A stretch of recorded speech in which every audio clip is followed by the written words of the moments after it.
Hello दोस्तों, आज हम एक्सप्लेन करने वाले हैं वेडनेसडे का एपिसोड 1। तो चलिए स्टार्ट करते हैं। The only person who gets to torture my brother is me. Episode 1 की शुरुआत होती है। हम एक लड़की को देखते हैं जो ब्लैक एंड व्हाइट कपड़ा पहने वहां से स्कूल से जा रही होती है और वहां सभी लड़के उसे अजीब तरह से देख रहे होते हैं। उसके बाद वो सीधे एक अलमारी के पास जाती है और उसमें से उसका भाई बंद होता है। तभी वो रस्सी को खोल रही होती है। तभी उसे एक विजन आता है और विजन में पता चलता है कि वो कौन कौन लड़के थे जो उसके भाई को परेशान कर रहे थे, मतलब उसे बांधे हुए थे। और यह देखकर वो गुस्सा हो जाती है। फिर उसके बाद वो वहाँ जाती है जहाँ वो सभी लड़के नहा रहे थे, मतलब बात कर रहे होते हैं। तभी वहाँ बोलते हैं कि तुम यहाँ क्यों आई हो, ये सिर्फ लड़कों का है। तभी वो अपने हाथ में पिराना मछली लाई होती है और उस पानी में उसे डाल देती है, जिससे सभी पिराना मछली उन सब पर अटैक कर देती है और कुछ लोगों को घायल कर देती है। यहाँ हम देखते हैं वेडनेसडे की लास्ट स्माइल। उसके बाद सीन शिफ्ट होता है। हम देखते हैं एक गाड़ी में जो जा रही होती है, उसमें वेडनेसडे की फैमिली होती है। पूरी सीरीज में सबसे फनी कैरेक्टर वेडनेसडे के पेरेंट्स होते हैं, जो उनकी अजीब गाने और अजीब हरकतों से वेडनेसडे परेशान हो जाती है। साथ में उसका भाई भी होता है। वह लोग जा रहे होते हैं नेवरमोर स्कूल में, क्योंकि वेडनेसडे को जो पुराने स्कूल थे वहाँ से उसको निकाल दिया गया था, क्योंकि उसने उस लड़के को मारा होता है। उसके बाद हम दूसरी ओर देखते हैं कि एक लेडी एक लड़के को जंगल में छोड़ देती है और वो लड़का जंगल में चला जाता है।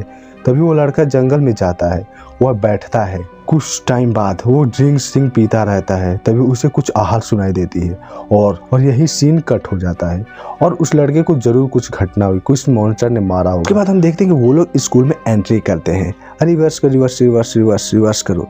यहाँ हम देखते हैं वेडनेसडे के पिता का, जिनका नाम होता है गोमेज एडम्स।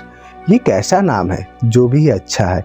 इसके बाद हम उनकी देखते हैं सबसे क्यूट वाइफ को, जिनका नाम है मोटिसा आयडन। उसके बाद आगे वो लोग स्कूल में एंट्री करते हैं। वह लोग सीधे प्रिंसिपल के पास गए। वेडनेसडे की माँ उसकी दोस्त होती है। वो लोग एक रूममेट भी होते हैं। प्रिंसिपल का नाम होता है लरिसा। वो एडमिशन ले लेती है क्योंकि उसके पेरेंट्स उसके दोस्त होते हैं और वो लोग इस स्कूल में पढ़कर, मतलब इस स्कूल से पास आउट होकर वहाँ से चले गए, इसलिए उनका यही स्कूल से परिचय भी है। उसके बाद उसके रूम को दिखाया जाता है, जिसका नाम होता है ओफेलिया हॉल। उसके बाद वो लोग उस रूम के अंदर जाते हैं और हमारी मुलाकात एनिड से होती है, जो कहती है वेलकम टू ओफेलिया हॉल। तभी प्रिंसिपल बोलती है कि एनिड तुम जाओ और वेडनेसडे को इस स्कूल के बारे में कुछ जानकारी दे दो और इसको कुछ ड्रेस भी दिलवा देना जो इसके लिए स्पेशल बना हुआ हो, और इसको स्कूल के पूरे चक्कर घुमा देना, कुछ जानकारी भी दे देना जिससे ये इसके बारे में पता लग जाए। तभी हम वेडनेसडे को देखते हैं, जो वो जाने से पहले अपने पेरेंट्स को देखते हैं, जो देखते हैं कि अजीब व्यवहार कर रहे हैं। उसके बाद उसको वो ड्रेस मिल जाती है। हर लड़के को ड्रेस नीला होता है, लेकिन वेडनेसडे का ड्रेस ब्लैक होता है क्योंकि उसे कलर पसंद नहीं है। एनिड उस सारे लड़के को बताती है कि यहाँ सबके पास पावर है। नेवरमोर में सभी लड़कों के पास अजीब गरीब पावर होती है। उसके बाद हम एक एजेक्स को देखते हैं, जो कहता है तुम्हारी रूममेट एक मांस खाती है, तुम उसे दूर रहना। तभी वहाँ वेडनेसडे आ जाती है और कहती है कि मैं मांस भी नहीं खाती, लेकिन मैं अपने शिकार को काट काट कर उसके कुत्तों को खिलाती हूँ। यह सुनकर एजेक्स डर जाता है और वहाँ से भाग जाता है। उसके बाद हम एनेट को देखते हैं, जो बोलती है कि जल्दी से तुम फेसबुक, इंस्टाग्राम और टिकटॉक पर आ जाओ, लेकिन वेडनेसडे कहती है कि मुझे इन सब में इंटरेस्ट नहीं है और मुझे ये सब फालतू लगता है, लेकिन बात तो है इसमें। उसके बाद वेडनेसडे अपने फैमिली को अलविदा करने के लिए आती है। उसके पिता बोलते हैं मेरी जहरीली नागिन, तुम आ गई, तुम कितनी खूबसूरत लग रही हो। तभी उसकी माँ आती है और उसे एक लॉकेट देती है, लेकिन वेडनेसडे को वो पसंद नहीं आता और वो लोग उस कार में बैठकर वहाँ से निकल जाते हैं। तभी हम वेडनेसडे के पिता को देखते हैं, जो बेचारे बहुत दुखी हो। तभी वो अपनी बेटी को नज़र रखने के लिए एक थिंक भेजते हैं। थिंक एक प्रकार का हाथ होता है जो कुछ भी कर सकता है। वो हमें आगे पता चलेगा कि वो क्या क्या कर सकता है। उसके बाद हम जंगल में देखते हैं जहाँ वो लड़का मरा होता है। वहाँ पुलिस आते हैं और उसे छानबीन करते हैं और कहते हैं कि यहाँ नेवरमोर के लड़के के काम हो सकता है। अगर मुझे इस आदेश मिल गया कि नेवरमोर के लड़के को मारने को, तो मैं एक एक करके सबको मार दूंगा, क्योंकि वो लोग सभी लोग शैतान हैं, उनके पास अजीब गजीब पावर है, इसलिए पुलिस वाला बोलता है। उसके बाद हम वेडनेसडे को देखते हैं, जो उस रूम को जो कलर होता है उस सबको फाड़ देती है और अपने रूम को ब्लैक एंड वाइट कर लेती है। तभी वहाँ एनिड आ जाती है और गुस्सा हो जाती है और कहती है कि तुम मेरे रूम को बर्बाद कर दी। वेडनेसडे कहती है कि तुम चुप रहो और मुझे लिखने का टाइम है। तभी एनिड गाना बजाने लगती है और डांस करने लगती है। यही डांस ये बहुत फेमस हुआ था इंस्टाग्राम पे। उसके बाद वेडनेसडे परेशान हो जाती है। तभी उन दोनों के बीच बहस स्टार्ट हो जाती है।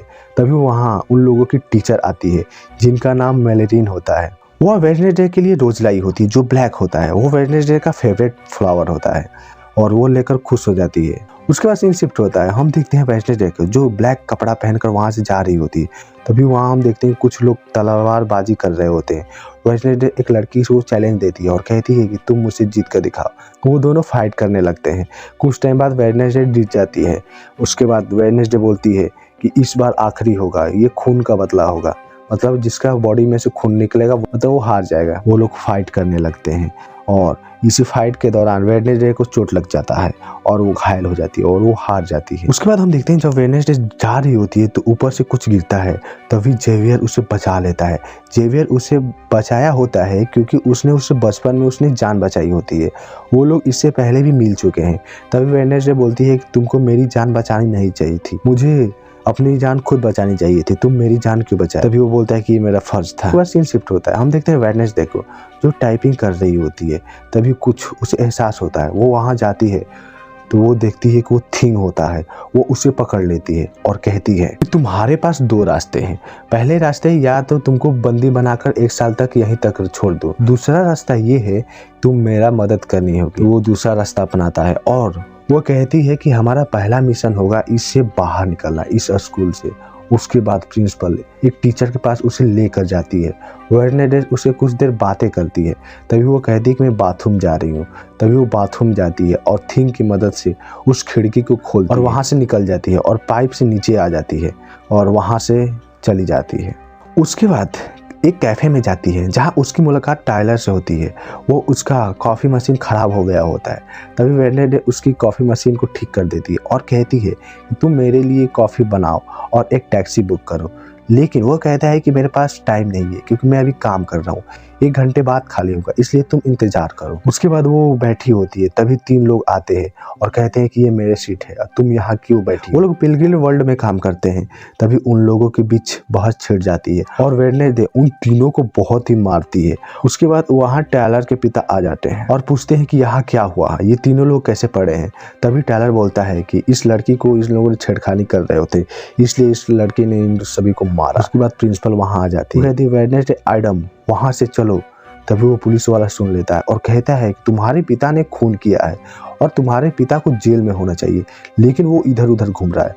तभी प्रिंसिपल उसको लेकर जा रही होती है। तो वेडनेसडे पूछती है कि वो मेरे पिता के बारे में क्या क्या पूछ रहा था। तभी प्रिंसिपल उसे नहीं बताती। उसके बाद सीन शिफ्ट होता है। हम देखते हैं वेडनेसडे जो गिटार बजा रही होती है। तभी वहाँ एनिड आ जाती है। इतनी बड़ी गिटार तुम यहाँ बाहर लाई कैसे। तभी वो लोग बातें कर रहे होते हैं। तभी वहाँ थिंग को देख लेती है और वो अजीब व्यवहार करने लगती है। पूछती है कि इसका पूरा बॉडी कहाँ है। वेडनेसडे कहती है कि यह भी एक राज है। तभी वो लोग अपनी स्टोरी के बारे में सुनाने लगते हैं। तभी हम वेडनेसडे की स्टोरी हम सुनते हैं। वेडनेसडे का एक पालतू बिच्छू होता है जिसका नाम नीरू होता है। वह उसे घुमाने के लिए लेकर आ गई होती है। तभी कुछ लड़के उसे आते हैं और उसे पकड़ लेते हैं और उसके नेहरू को कुचलकर मार देते हैं। वो उसको जब तक कुचलते हैं जब तक वो मर नहीं जाता। वो उसके बाद वो नेहरू को दफना देती है और वह उस दिन बहुत रोई थी और उसके बाद अभी तक उसने कभी नहीं रोया। उसके बाद सीन शिफ्ट होता है। हम देखते हैं टायलर के घर पर थिंग जाता है। तभी टायलर देखकर डर जाता है, उसे मारने की कोशिश करता है, लेकिन थिंग उसे पकड़ लेता है। तभी वो वेडनेसडे का नंबर देता है। वो लोग वीडियो कॉल पे बातें करते हैं। वेडनेसडे बोलती है कि हम भागने का प्लान बनाते हैं क्योंकि फेस्टिवल आने वाला है। फेस्टिवल में वेडनेसडे वहां से भाग सकती। तभी फेस्टिवल में हम देखते हैं जहां उसकी मुलाकात उस लड़के से होती है। तभी वो लोग बातें करके जा रहे होते हैं। तभी वहाँ तीनों लड़के मिल जाते हैं जो इस रेस्टोरेंट में थे। वो उन्हें मारने की कोशिश करते हैं लेकिन वो दोनों वहाँ से भाग जाते हैं। तभी वेडनेसडे एक लड़के से टकरा जाती है और उसे विजन आता है। उसका पीछा करने लगती है क्योंकि विजन में वो मरने वाला है। वह एक जंगल में जाता है। तभी वेडनेसडे उसके पास आती है और कहती है कि तुम खतरे में हो, लेकिन वो कहता है कि मैं खतरा में नहीं हूँ बल्कि तुम खतरे में हो। उसे पेड़ पर अपनी जादू की मदद से उसे गर्दन को दबाने लगता है और उसे मारने की कोशिश करता है और कहता है कि मेरी माँ ने 25 साल पहले तुमको मारने के लिए कहा था। तभी वो उसे एक इमेज दिखाता है और वो इमेज हूबहू उसकी लड़की से मिल रही होती है। तभी वेडनेसडे बोलती है कि तुम एक इमेज के लिए मुझे मारोगे? तभी वो बोलता है कि मैं मारूंगा तुमको, क्योंकि ये मेरे माँ का वादा था। वो बोलता है कि मैं तुम्हें मार दूंगा तो नेवर मोर बच जाएगा, इसलिए मैं तुम्हें जरूर मारूंगा। तभी वो उसे मारने वाला होता है, तभी एक क्रिएचर आ जाता है और उसे मार देता है और वहाँ से चला जाता है। तभी वेडनेसडे को देखते हैं जो उस बॉडी के पास जाती है और उस इमेज को ले लेती है और वो सीधे अपने स्कूल चली जाती है। जब वहाँ अपने रूम में होती है तो वो देखती है उस इमेज को। उसके बाद वो कहती है कि यहाँ बहुत मजा आने वाला है और इसी के क्रिपिक स्माइल के साथ यह एपिसोड यही खत्म हो जाता है। आपको ये कैसा लगा मुझे कमेंट करके जरूर बताएं। मिलते हैं नेक्स्ट वीडियो में, तब तक के लिए बाय बाय और चैनल को सब्सक्राइब करना ना भूलें और नेक्स्ट एपिसोड के लिए मुझे कमेंट जरूर करें, क्योंकि तभी मजा आएगा जब आप लोग कमेंट करोगे, नहीं तो मुझे अच्छा नहीं लगता।